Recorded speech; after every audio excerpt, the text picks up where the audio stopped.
Olá! Hoje a gente vai mergulhar de cabeça num tema teológico que é fascinante: a comunhão, essa conexão profunda entre o espírito humano e o espírito divino.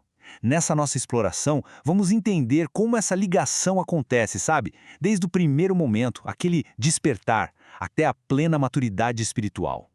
Então, a pergunta que vai guiar a gente é exatamente esta: como é que se entende essa conexão entre o espírito humano e o espírito divino? Vamos descobrir juntos, passo a passo, como essa interação se desenrola. E tudo começa com essa ideia central que vem lá de Romanos 8. O mesmo Espírito testifica com o nosso espírito que somos filhos de Deus. Isso aqui é a base de tudo. É um testemunho direto, interno, uma comunicação que acontece de espírito para espírito. Ok, vamos entrar na primeira fase dessa jornada, que é o despertar espiritual. O interessante, segundo essa visão, é que o processo não parte do indivíduo, não. Ele começa com uma ação inicial do Espírito Santo. Esse caminho para uma vida nova, então, começa com uma ação divina. Primeiro, o Espírito desperta a consciência, sabe, para a realidade do pecado.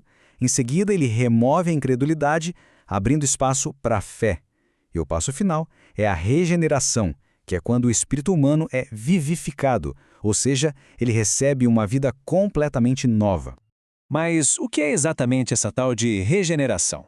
O ponto aqui é que não se trata só de uma mudança de comportamento, não.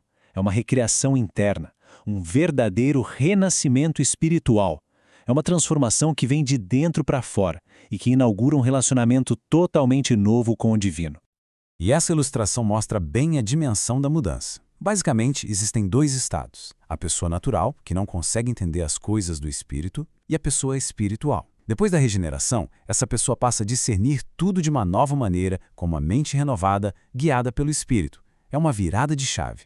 Certo, vamos avançar para ver como isso se desenvolve. Porque uma vez que essa vida nova foi estabelecida, a conexão funciona como uma espécie de conversa divina, que é marcada por testemunho e por intercessão. E aqui a coisa fica ainda mais pessoal.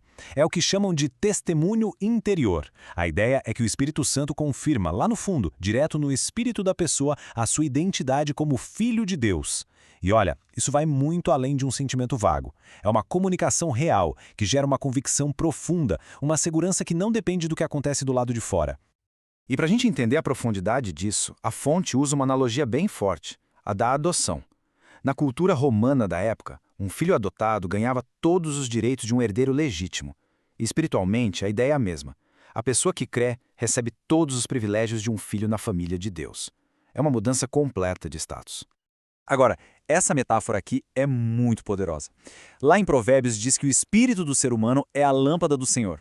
Isso sugere que o Espírito Santo usa o nosso próprio espírito como um instrumento, sabe? Iluminando e agindo num nível muito mais profundo do que a nossa consciência consegue sequer perceber. E é exatamente aí que a intercessão vai além do nosso intelecto. De acordo com essa visão, o Espírito Santo intercede pela pessoa de uma forma que ultrapassa os pensamentos, as palavras, tudo. É uma comunicação profunda que se alinha perfeitamente com a vontade divina, agindo bem além da nossa compreensão consciente. Tudo isso nos leva à fase final dessa jornada, o crescimento e os frutos internos. O foco aqui muda para as práticas e os resultados que levam ao desenvolvimento, à maturidade espiritual.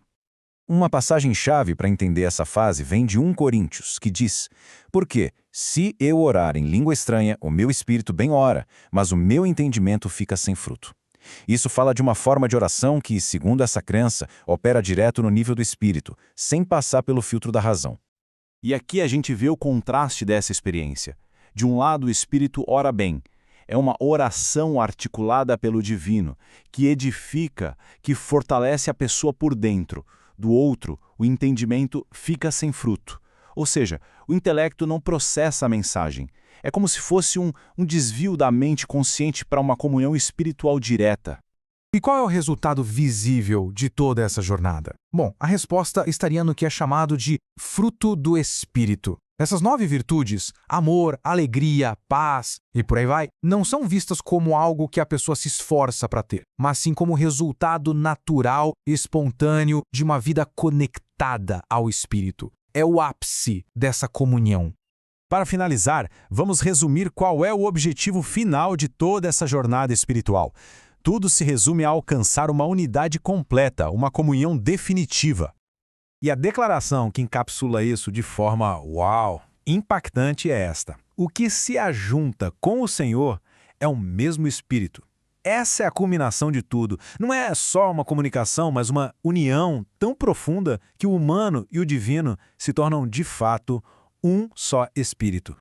E isso nos deixa com uma pergunta para reflexão. Voltando àquela metáfora da lâmpada, se o Espírito é de fato uma lâmpada, o que a luz que ele emite revela no nosso dia a dia? É um convite para a gente pensar nas implicações mais profundas dessa conexão espiritual.